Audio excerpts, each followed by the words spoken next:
திருச்செந்தூரில் சுப்பிரமணிய சுவாமி திருக்கோயில் கும்பாபிஷேகத்தை ஒட்டி வரும் சனிக்கிழமை முதல் செவ்வாய்க்கிழமை வரை சிறப்பு பேருந்துகளை இயக்க ஏற்பாடு செய்யப்பட்டுள்ளதாக தமிழ்நாடு அரசு போக்குவரத்து கழக மேலாண் இயக்குநர் அறிவித்துள்ளார். அதன்படி திருச்சி, கோவை, திருப்பூர், சேலம், மதுரை, ராமேஸ்வரம், தூத்துக்குடி, நெல்லை, நாகர்கோவில் ஆகிய பகுதிகளில் இருந்து திருச்செந்தூருக்கு தற்போது இயக்கப்படும் பேருந்துகளுடன் கூடுதலாக 600 சிறப்பு பேருந்துகள் இயக்கப்பட உள்ளன. மேலும் பக்தர்களின் வசதிக்காக 3 தற்காலிக பேருந்து நிலையங்களில் இருந்து தலா 10 பேருந்துகள் வீதம் 30 சிறப்பு பேருந்துகள் திருச்செந்தூர் கோயில் வாயில் வரை இயக்கப்பட உள்ளன. தஞ்சை மாவட்டம் கும்பகோணம் அருகே பாகன் அழைத்தும் வர மறுத்து காவிரி ஆற்றில் ஆனந்த குளியல் போட்ட யானையின் வீடியோ இணையத்தில் வேகமாக பரவி வருகிறது. சுவாமிமலை பகுதியில் தனிநபருக்கு சொந்தமான யானையை தினம்தோறும் பாகன் உதவியோடு காவிரி ஆற்றில் குளிக்க வைப்பது வழக்கம். தற்போது காவிரி ஆற்றில் நீர்வரத்து அதிகமாக உள்ளதால் குளியலுக்கு வந்த யானை நீண்ட நேரம் கடந்தும் தண்ணீரை விட்டு கரைக்கு வராமல் ஆற்றில் நின்று ஆனந்த குளியல் போட்டது. இந்த வீடியோ காட்சி தற்போது இணையத்தில் வேகமாக பகிரப்பட்டு வருகிறது. திருச்சி பஞ்சப்பூர் ஒருங்கிணைந்த பேருந்து நிலையத்தை விரைவில் மக்கள் பயன்பாட்டிற்கு கொண்டுவர வேண்டும் என அதிமுக சார்பில் ஆர்ப்பாட்டம் நடைபெற்றது. பஞ்சப்பூரில் கடந்த மே மாதம் ஒருங்கிணைந்த பேருந்து நிலையத்தை முதலமைச்சர் மு.க.ஸ்டாலின் திறந்து வைத்தார். இந்நிலையில் பேருந்து நிலையத்தை முழுவதுமாக மக்கள் பயன்பாட்டிற்கு கொண்டுவர வேண்டும் என்று பாதாள சாக்கடை மற்றும் மேம்பால பணிகளை விரைந்து முடிக்க வேண்டும் என்பன உள்ளிட்ட கோரிக்கைகளை வலியுறுத்தி மரக்கடை பகுதியில் அதிமுக சார்பில் ஆர்ப்பாட்டம் நடைபெற்றது. இதில் முன்னாள் அமைச்சர் சி. விஜயபாஸ்கர் உள்ளிட்ட அதிமுக நிர்வாகிகள் கலந்து கொண்டனர். தர்மபுரியில் மதம் மாறி திருமணம் செய்து கொண்ட காதல் ஜோடி பாதுகாப்பு கேட்டு எஸ்பி அலுவலகத்தில் மனு அளித்தனர். மாரண்டஹள்ளி பகுதியைச் சேர்ந்த பிரதீப் என்பவரும் அதே பகுதியைச் சேர்ந்த இஸ்லாமியரான ஷப்ரினா என்பவரும் காதலித்து வந்த நிலையில் இரு வீட்டார் எதிர்ப்பை மீறி திருமணம் செய்து கொண்டனர். இந்நிலையில் தனக்கும் தனது கணவருக்கும் தன்னுடைய பெற்றோர்கள் மூலம் அச்சுறுத்தல் இருப்பதாக கூறி ஷப்ரினா தர்மபுரி மாவட்ட எஸ்பி அலுவலகத்தில் பாதுகாப்பு கேட்டு மனு அளித்துள்ளார்.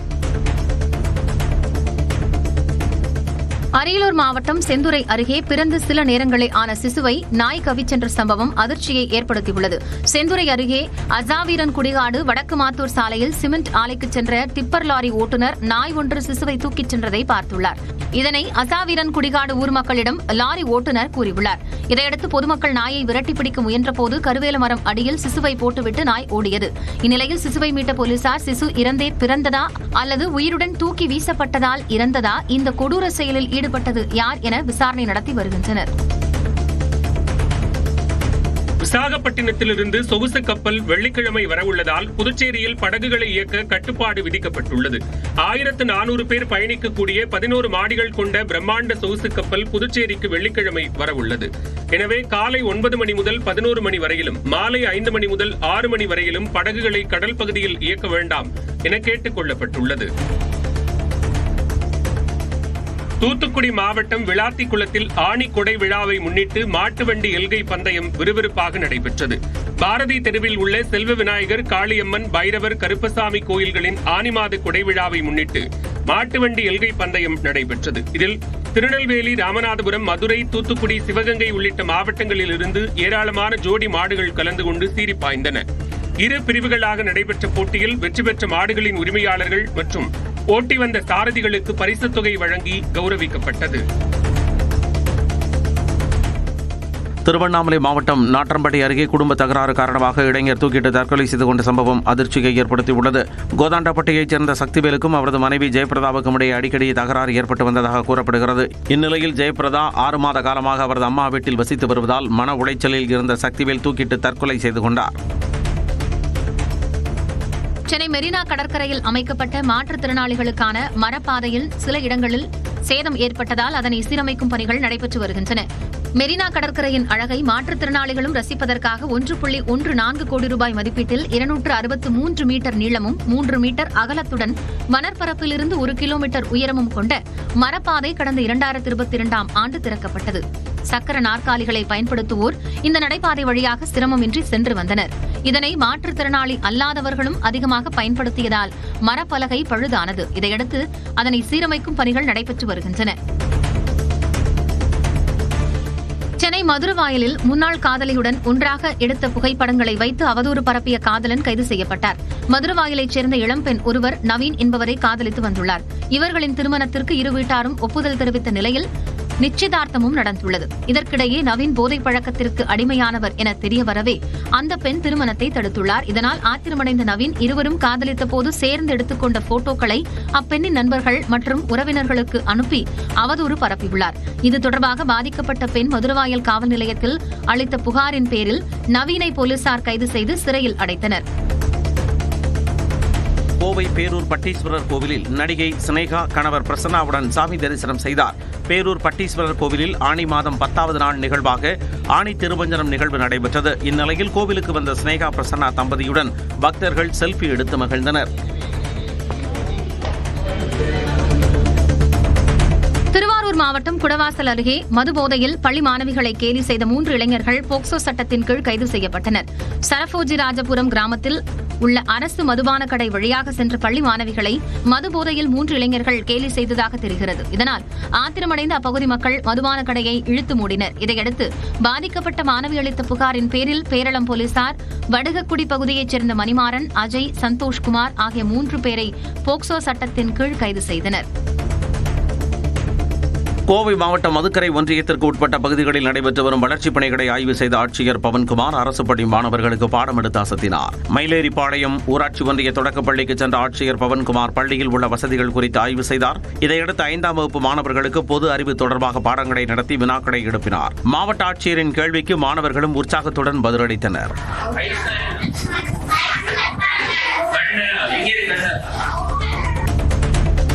நடிகர் விஜய் சேதுபதியின் மகன் சூர்யா சேதுபதி மற்றும் பீனிக்ஸ் படத்தின் இயக்குனர் அனலரசு ஆகியோரை தாவேகா தலைவரும் நடிகர் நீலகிரி மாவட்டம் கூடலூர் பாடந்துறை மற்றும் கொட்டாய் மட்டம் பகுதியில் சுற்றித் திரியும் யானைகளை ட்ரோன் கேமரா உதவியுடன் வனப்பகுதிக்குள் விரட்டும் பணியில் வனத்துறையினர் ஈடுபட்டு வருகின்றனர். இந்த பணியில் பெங்களூருவில் இருந்து வரவழைக்கப்பட்ட ட்ரோன் இயக்கும் குழுவினர் ஈடுபடுத்தப்பட்டுள்ளனர். அவர்களுடன் கூடலூர் வனக்கோட்டை யானை பாதுகாப்பு பணிக்குழுவினரும் இணைந்து பணியாற்றி வருகின்றனர். வேலூர் மாநகராட்சியில் பொதுமக்களுக்கும் வாகன ஓட்டிகளுக்கும் இடையூறாக சுற்றித் திரிந்த மாடுகளுக்கு மாநகராட்சி அதிகாரிகள் 25,000 ரூபாய் அபராதம் விதித்தனர். வேலூர் மாநகராட்சிக்கு உட்பட்ட பல்வேறு பகுதிகளில் பொதுமக்களை அச்சுறுத்தும் வகையிலும் போக்குவரத்து நெரிசல் ஏற்படுத்தும் விதமாகவும் மாடுகள் சுற்றித் திரிகின்றன. இந்நிலையில் சங்கரன்பாளையம், சாய்நாதபுரம், டோல்கேட், உழவர் சந்தை உள்ளிட்ட இடங்களில் சுற்றித் திரிந்த மாடுகளை மாநகராட்சி அதிகாரிகள் பிடித்து ஒரு மாட்டிற்கு 5,000 என 5 மாட்டிற்கு 25,000 ரூபாய் அபராதத்தை உரிமையாளரிடம் வசூலித்தனர். நெல்லை மாவட்டம் சங்கரன்கோவிலில் கட்டுமான பணியின் போது 3வது மாடியில் இருந்து தவறி விழுந்த தொழிலாளி உயிரிழந்த சம்பவம் சோகத்தை ஏற்படுத்தியுள்ளது. சங்கரன்கோவிலைச் சேர்ந்த சந்தனராஜ் என்பவர் கட்டடம் ஒன்றின் 3வது மாடியில் பணியாற்றிக் கொண்டிருந்த போது எதிர்பாராத விதமாக கீழே தவறி விழுந்ததாக கூறப்படுகிறது. இதில் படுகாயமடைந்த சந்தனராஜ் சம்பவ இடத்திலேயே பரிதாபமாக உயிரிழந்தார். இந்த விபத்தின் CCTV காட்சிகள் தற்போது வெளியாகி அதிர்ச்சியை ஏற்படுத்தியுள்ளது. விருதுநகர் மாவட்டம் அருப்புக்கோட்டை அருகே பைக்கில் சென்ற இளைஞர் சாலை பணிகள் நடைபெற்று வரும் பகுதியில் வைக்கப்பட்டிருந்த சாலையின் தடுப்பில் மோதி உயிரிழந்தார். கார்த்திக் என்ற அந்த நபர் விருதுநகர் சென்றுவிட்டு மீண்டும் அருப்புக்கோட்டைக்கு திரும்பிக் கொண்டிருந்த போது புளியம்பட்டி பகுதியில் இந்த விபத்து ஏற்பட்டது. உரிய எச்சரிக்கை இல்லாமல் ஆங்காங்கே சாலை தடுப்புகள் வைக்கப்பட்டுள்ளதாகவும் அதனால்தான் விபத்து ஏற்பட்டதாகவும் புகார் எழுந்துள்ளது. திண்டுக்கல் மாவட்டம் வேடச்சந்தூர் அருகே முன்விரோதம் காரணமாக 3 பேரை 20 பேர் கொண்ட கும்பல் அரிவாளால் சரமாரியாக வெட்டிய சம்பவம் அதிர்ச்சியை ஏற்படுத்தியுள்ளது. எரியோட்டில் மதுபான கடையில் கடந்த 13ஆம் தேதி எலப்பார்பட்டி மற்றும் மீனாட்சிபுரம் பகுதிகளைச் சேர்ந்த இளைஞர்களுக்குள் மோதல் ஏற்பட்டது. இது தொடர்பாக எரியோடு போலீசார் வழக்கு பதிவு செய்து மீனாட்சிபுரத்தைச் சேர்ந்த மதன்குமார், கருப்பசாமி, அருண்குமார் உள்ளிட்ட 8 பேரை கைது செய்தனர். இதனையடுத்து பிணையில் வெளியே வந்த 8 பேரை முகமூடி மற்றும் தலைக்கவசம் அணிந்து மறைந்திருந்த 20 பேர் அடங்கிய கும்பல் துரத்தியது. மற்றவர்கள் தப்பியோடிய நிலையில் மதன்குமார், கருப்பசாமி, அருண்குமார் ஆகிய 3 பேரையும் அந்த கும்பல் சரமாரியாக வெட்டிவிட்டு தப்பியோடிவிட்டனர். இதனால் ஆத்திரமடைந்த மீனாட்சிபுரத்தைச் சேர்ந்த பொதுமக்கள் எரியோடு பேருந்து நிறுத்தம் அருகே சாலை மறியல் போராட்டத்தில் ஈடுபட்டனர். சென்னையை அடுத்த அம்பத்தூரில் சாலையில் நடந்து சென்ற பெண்ணிடம் பைக்கில் வந்த நபர் தங்கச்சங்கிலியை பறித்துச் சென்ற CCTV காட்சி வெளியாகியுள்ளது. ரோதா என்ற அந்த பெண் கடையில் பொருட்களை வாங்கிவிட்டு சாலையில் நடந்து சென்றபோது அவரை நோட்டமிட்டு பைக்கில் வந்தவர் 2.5 சவரன் தாலிச் சங்கிலியை பறித்துச் சென்றார். பட்ட பகலில் நடந்த இந்த சம்பவம் தொடர்பாக காவல்துறையினர் விசாரணை மேற்கொண்டு வருகின்றனர்.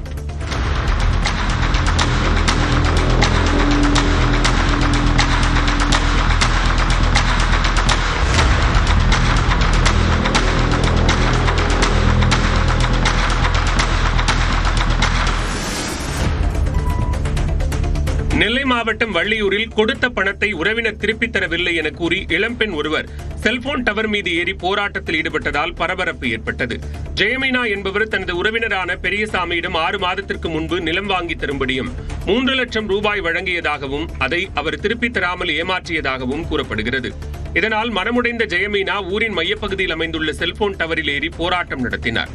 காவல்துறையினர் மற்றும் தீயணைப்புத் துறையினர் வந்து பேச்சுவார்த்தை நடத்தி பெண்ணை பாதுகாப்பாக கீழே இறங்கச் செய்தனர். புதுக்கோட்டை மாவட்டம் அறந்தாங்கி அருகே கூத்தாடி பகுதியில் ஆக்கிரமிப்பு நிலத்தை மீட்கச் சென்ற அதிகாரிகளுடன் வாக்குவாதத்தில் ஈடுபட்டவர்களால் சலசலப்பு ஏற்பட்டது. அரசு இடத்தில் 3 குடும்பங்களைச் சேர்ந்தவர்கள் விவசாயம் செய்து வந்த நிலையில் அந்த இடத்தை வணிக வரி அலுவலகம் கட்டுவதற்காக கையகப்படுத்த அதிகாரிகள் வந்தபோது இந்த சம்பவம் நடைபெற்றது. இதையடுத்து அவர்கள் கைதான நிலையில் இடம் மீட்கப்பட்டு வணிக வரித்துறையிடம் ஒப்படைக்கப்பட்டது. காஞ்சிபுரம் மாவட்டம் குன்றத்தூர் பேருந்து நிலையம் அருகே சாலை விரிவாக்க பணிக்காக அகற்றப்பட உள்ள அம்பேத்கர் சிலையை அமைச்சர் தாமு அன்பரசன் மற்றும் ஆட்சியர் ஆய்வு செய்தனர். குன்றத்தூரில் பல பகுதிகளில் சாலைகளை அகலப்படுத்தும் பணி கடந்த சில நாட்களாக நடைபெற்று வருகிறது. இதன் ஒரு பகுதியாக குன்றத்தூர் பேருந்து நிலையம் அருகே உள்ள அம்பேத்கர் சிலையை வேறு இடத்திற்கு மாற்ற மாவட்ட நிர்வாகம் திட்டமிட்டுள்ளது. நெல்லையப்பர் கோவில் ஆணி திருவிழா தேரோட்டத்திற்கான முன்னேற்பாடுகளை ஆட்சியர் சுகுமார் ஆய்வு செய்தார். நெல்லையப்பர் கோவில் ஆணி திருவிழா தேரோட்டம் வரும் 8ஆம் தேதி நடைபெறுகிறது. திருவிழாவுக்கான ஏற்பாடுகள் விறுவிறுப்பாக நடைபெற்று வரும் நிலையில் அதனை நெல்லை ஆட்சியர் சுகுமார் அனைத்து துறை அதிகாரிகளுடன் நேரில் ஆய்வு மேற்கொண்டார்.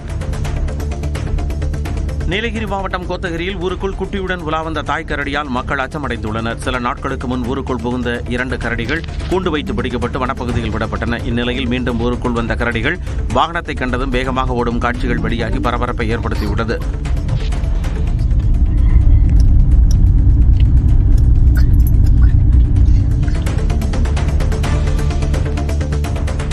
ராமேஸ்வரம் துறைமுகத்தில் தடை செய்யப்பட்ட வலைகளை பயன்படுத்தி மீன்பிடித்ததாக விசைப்படகு உரிமையாளர் மீது வழக்கு பதிவு செய்யப்பட்டது. அதிகாரிகள் நடத்திய சோதனையின் போது தமிழ்நாடு அரசால் தடை செய்யப்பட்ட இரட்டை மடி மீன்பிடி வலைகள் பயன்படுத்தி மீன்பிடிக்கப்பட்டது தெரிய வந்தது. மீனவர்கள் உரிய அனுமதி சீட்டு பெற்று மீன்பிடிக்குமாறும் தடை செய்யப்பட்ட வலைகளை பயன்படுத்தக்கூடாது எனவும் மீன்பிடத்துறையினர் அறிவுறுத்தியுள்ளனர்.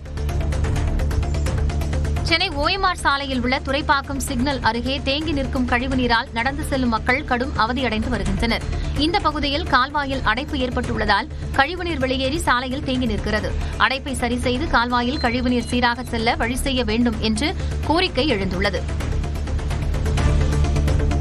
ராணிப்பேட்டை மாவட்டம் பாலாஜாவில் வருவாய் மற்றும் பேரிடர் மேலாண்மை துறையின் சார்பில் திருநங்கைகளுக்கு இலவச வீட்டுமனை பட்டா வழங்கப்பட்டது.